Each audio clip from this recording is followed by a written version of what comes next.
حضرت حسن بصری رضی اللہ تعالیٰ عنہ فرماتے ہیں اپنی توبہ کا واقعہ، فرماتے ہیں کہ میں امیر کبیر شخص تھا اور بصرہ کے بازاروں کے اندر دکھی پریشان لوگوں کی مدد کے لیے بھی نکلتا تھا۔ ایک دن میں بازار میں جا رہا تھا کہ ایک خاتون مجھ کو نظر آئی، اتنی خوبصورت جیسے چاند کا ٹکڑا ہو۔ میں نے مسلسل اس کی طرف دیکھنا شروع کر دیا۔ اس نے کہا اما تستحی، تجھے حیا نہیں آتی؟ مجھے دیکھے جا رہے ہیں؟ کہتے ہیں میں نے کہا ممن، کس سے حیا کر؟ تو اس عورت نے کہا فمن یعلم خائنۃ الاعین وما تخفی الصدور، اس سے حیا کرو جو دلوں کے بھید جانتا ہے، جو آنکھوں کی خیانت کو جانتا ہے، اس سے حیا کرو۔ کہتے ہیں یہ بات تو بہت بڑی تھی، لیکن اس کا حسن ایسا تھا کہ مجھے اس کے باوجود اس کی طرف رغبت رہی اور میں مسلسل اس کو دیکھتا رہا۔ اس نے پھر مجھے کہا کہ کیا معاملہ ہے کہ تم میری طرف دیکھنا چھوڑتے نہیں ہو، کون سی چیز پسند آئی؟ تو کہتے ہیں میں نے اس کو کہا کہ تیری جھیل سی آنکھوں میں ڈوبنا چاہتا ہوں اور یہ میرے لیے ایک باعث کشش ہے۔ اس نے کہا تم رکو، شاید تمہارا مطلوب پورا ہو جائے۔ میں وہاں رکا اور وہ اپنے گھر چلی گئی۔ تھوڑی دیر کے بعد اس کی خادمہ تشت کے اوپر کپڑا ڈالا ہوا ہے اور میرے طرف پڑھایا۔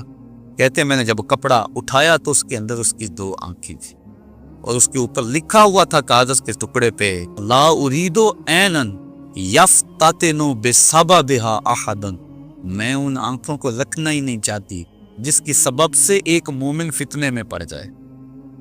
کہتے ہیں کہ میں نے اپنی داڑھی کو پکڑا اور زاروں کے تار رونے لگا۔ میں نے کہا اے حسن بصری کو اس عورت سے بھی گیا گزرا، اتنا خوف اس کے سینے کے اندر؟ کہتے ہیں میں داڑھی کو پکڑ کے زاروں کے تار رویا اور گھر چلا گیا۔ ساری رات میں نے توبہ میں گزارا۔ جب صبح کا سپیدہ طلوع ہوا میرے دل میں خیال آیا جس نے اپنی آنکھیں وار دی اس سے بھی تو معذرت کر رہا ہوں، اللہ سے تو معافی ملی۔ کہتے ہیں کہ میں صبح اٹھا اور جب اس عورت کے گھر کے دروازے کے قریب پہنچا تو اس کا جنازہ نکل رہا۔ میں پھر بڑا پریشان ہوا، واپس آیا، سارا دن مشکل میں گزارا۔ رات جب میں سویا تو وہ عورت مجھے خواب میں ملی۔ میں نے کہا کہ مجھے کوئی وصیت کرو، تو اس نے کہا اذا خلوتا فاذکر اللہ، میں تجھے وصیت یہ کرتی ہوں جب تم تنہائی میں ہوا کرو تو اللہ کو یاد کیا کرو۔ وَإِذَا أَصْبَحْتَ وَأَمْسَيْتَ فَاسْتَغْفِرِ اللَّهَ وَتُبْ إِلَيْهِ، اور جب تم صبح کرو یا شام کرو تم استغفار پڑھا کرو اور اللہ سے توبہ کیا کرو۔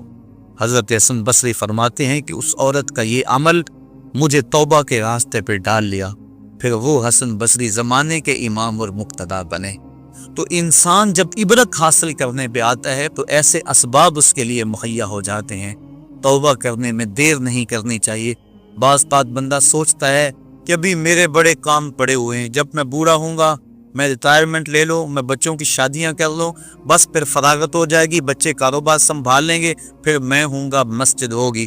یہ ایسا بندہ کہہ رہا ہے جس کی ملک ایک سانس بھی نہیں ہے، جو ایک سانس کا بھی مختار نہیں ہے، اور ایسے بات کر رہا ہے جس کا سب کچھ اس کے قبضے میں ہو۔ تو توبہ کے اندر تاخیر نہیں کرنی چاہیے۔ بنی اسرائیل کے اس شخص کا واقعہ آپ کو پہلے بھی شاید میں نے کسی مجلس کے اندر عرض کیا تھا کہ جس کو طول عمل نے برباد کر دیا، اس کی نیکیوں کی وجہ سے اس کو خبر پہنچی کہ اس کی عمر 1000 سال ہے، تو اس نے کہا جب میری عمر اتنی لمبی ہے تو پھر میں عبادت کی بھٹی کے اندر کیوں جلتا رہوں؟ میں 900 سال گناہ کر لیتا ہوں اور 100 سال قبل توبہ کر لوں گا اور گناہوں کی معافی چاہوں گا۔ 900 سال گناہ کرتا رہا، 100 سال جب باقی رہا، خیال آیا، پھر سوچا ابھی بڑا وقت پڑا ہوا ہے، میں 90 سال مزید گناہ کر لیتا ہوں، 10 سال قبل میں جو ہے وہ توبہ کر لوں گا۔ 10 سال رہ گئے، پھر خیال آیا 9 سال گناہ کر لیتا ہوں، 1 سال قبل توبہ کر لوں۔ جب 1 سال رہ گیا پھر توبہ کی سوچ آئی تو کہنے لگا 12 ماہ ہوتے ہیں سال کے، میں 11 ماہ تک گناہ کر لیتا ہوں، 1 ماہ قبل توبہ کر لوں گا۔ پھر 1 ماہ بھی گزرا، ہفتے تک بات پہنچی، حتیٰ کہ 1 دن رہ گیا، اور پھر وہ کہتا تھا بھی فلاں فلاں گناہ میرا رہتا ہے وہ میں کروں۔ ایسی لت پڑ گئی تھی گناہ کہ بنی اسرائیل کا وہ شخص کہ جو اس انتظار میں تھا کہ بس یہ گناہ کروں اور یہ گناہ کروں پھر توبہ کر لوں گا، اچانک موت آئی اور موت نے اس کو دبوچ لیا اور وہ توبہ کے بغیر مر گیا۔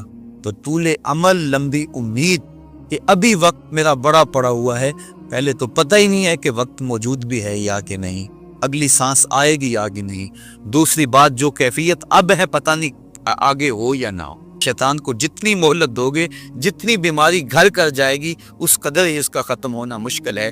اس لیے جب گناہ کرے تو فوراً توبہ کر لے، گناہ مٹ جاتا ہے۔ اور اگر انسان کہتا ہے کہ نہیں یہ کر لوں پھر توبہ کروں گا، تو توبہ کو مؤخر کرنا انسان کو گناہ پر دلیر بنا دیتا ہے۔ اور ایک حدیث میں آتا ہے جب انسان گناہ کرتا ہے تو اس کے دل پر ایک سیاہ نقطہ پڑتا ہے، اگر وہ توبہ کر لے تو وہ مٹ جاتا ہے، دل شفاف ہو جاتا ہے۔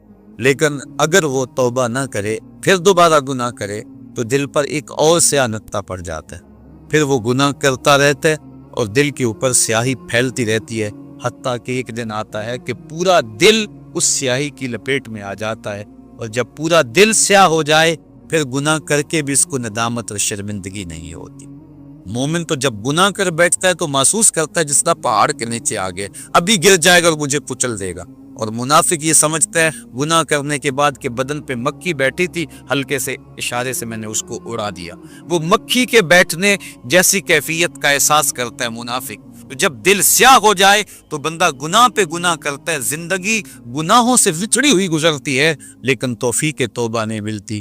صاحبو، زندگی بیت رہی ہے، ایک ایک لمحہ کٹ رہا ہے، ہم لمحہ لمحہ موت کے قریب ہو رہے، ہم سمجھتے ہیں ہم بڑے ہو رہے ہیں لیکن نہیں، ہم چھوٹے ہو رہے ہیں۔ جب گنتی الٹی شروع ہو جائے کام جلدی زیرو تک پہنچ جاتا ہے، سانسوں کی الٹی گنتی شروع ہے اور ہم لمحہ لمحہ قریب ہو رہے ہیں۔ رمضان کا موسم ہے، جمعۃ المبارک کا یوم سعید ہے، سہانی گھڑیاں ہیں، امٹتی ہوئی رحمتوں کی برسات ہے۔ فرمایا حدیث میں کہ ایک ساتھ جمعۃ المبارک میں ایسی ہوتی ہے جس میں جو دعا مانگو اللہ اسے قبول فرما لیتا ہے۔ اور حضرت عبداللہ ابن مسعود رضی اللہ تعالی عنہ فرماتے ہیں کہ جس نے وضو کیا اور اچھا وضو کیا اور اس کے بعد 2 رکعت نوافل ادا کیے اور اس کے بعد دعا استغفر اللہ العظیم الذی لا الہ الا هو الحی القیوم واتوب الیہ، کہتے جس نے اس دعا کو پھر پڑھ لیا، اگر اس کے گناہ ہیں وہ سمندر کی جھاگ کے برابر بھی ہو، اللہ سارے معاف کا مالک تو گناہوں کو معاف کرنے والا ہے۔ ہم ہی جہنم میں چھلانگے لگا رہے ہیں لیکن وہ تو کہتا ہے آجو میری رحمت کے دروازے کھلے ہوئے ہیں۔ اسیاں سے کبھی ہم نے کنارہ نہ کیا، تو نے بھی مگر دل آزردہ ہمارا نہ کیا، ہم نے تو جہنم کی بہت تدبیر کی، تیری رحمت نے بے قد گوارا نہ کیا۔ اس کی رحمتیں بدے کو آوازیں دے رہی ہے، یا ایھا الانسان ما غرک بربک الکریم، اے انسان تجھے کریم رب کے دروازے سے کس نے ہٹا لیا؟ الذی خلقک فسواک فعدلک فی ای صورت ما شاء رکبک، جس نے تجھے پیدا کیا، جس نے تجھے تخلیق کیا، تجھے حسن اور جوانی دی، تیرے اعضاء کو توازن اور اعتدال دیا۔ ذرا دیکھ تو صحیح، ماضی کو جھانک کر کے تو دیکھ، تیرے ہاتھ تھے پکڑنے کا سلیقہ نہیں تھا، تیری ٹانگیں تھی چلنے کا طریقہ نہیں تھا، تیری زبان تھی بولنے کا اسلوب تجھے نہیں آتا تھا، تو دودھ بھی مانگنا ہوتا تو دھوتا تھا۔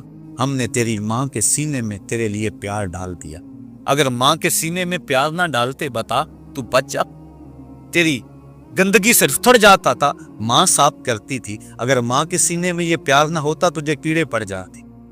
آج تیری چھاتی میں زور ہے، آج ہاتھیوں کو تو بٹھا لیتا ہے، آج شیروں کو تو نچا لیتا ہے، زمانہ تیرا باج گزار ہے، آج تو منسٹر ہے، آج تو مولوی ہے، آج تو مفتی ہے، آج تیرے نام کی دہائی ہے، آج تو عہدہ قضا پہ فائز المرام ہے، آج تو عہدہ صدارت پہ فائز المرام ہے، آج تو ناظم ہے، آج دولت کی ریل پل تیرے گھر میں ہے، آج تیری فوجیں تیرے پشت پہ ہیں، آج کوئی تجھے پوچھنے والا نہیں، لیکن ذرا پلٹ کے دیکھ کہ ماضی میں تو تھا کیا۔ اچھا پیچھے نہیں پلٹ کے دیکھنا تو ذرا آگے پلٹ کے دیکھ، پھر دوبارہ ہو کوئی حالت، ڈنڈے کو پکڑ پکڑ کے چلے گا، پھر ڈنڈا بھی جواب دے گا، چارپائی سے لگ گیا، فالج ہو گیا، گھر والوں نے 4 دن تو بڑی خدمت کی، آخر انہوں نے بھی کام پہ جانا، پھر بیویوں کے سپرد کر کے چلے گئے، کتنی دیر خدمت ہوگی؟ اب سارے تنگ آ گئے، آہستہ آہستہ منہ سے یہ دعائیں نکلنے لگی، اللہ بابے کو پردہ دے دے تو ٹھیک ہے، بتا ہم تجھے پردہ نہ دیتے تو کیا کرتا؟ ہم نے زندگی دی، یہ بھی ہمارا احسان، اب تو اس حالت میں ہے کہ تیرا دھر مارا گیا، چارپائی پہ لگ گیا، بولو براز اوپر،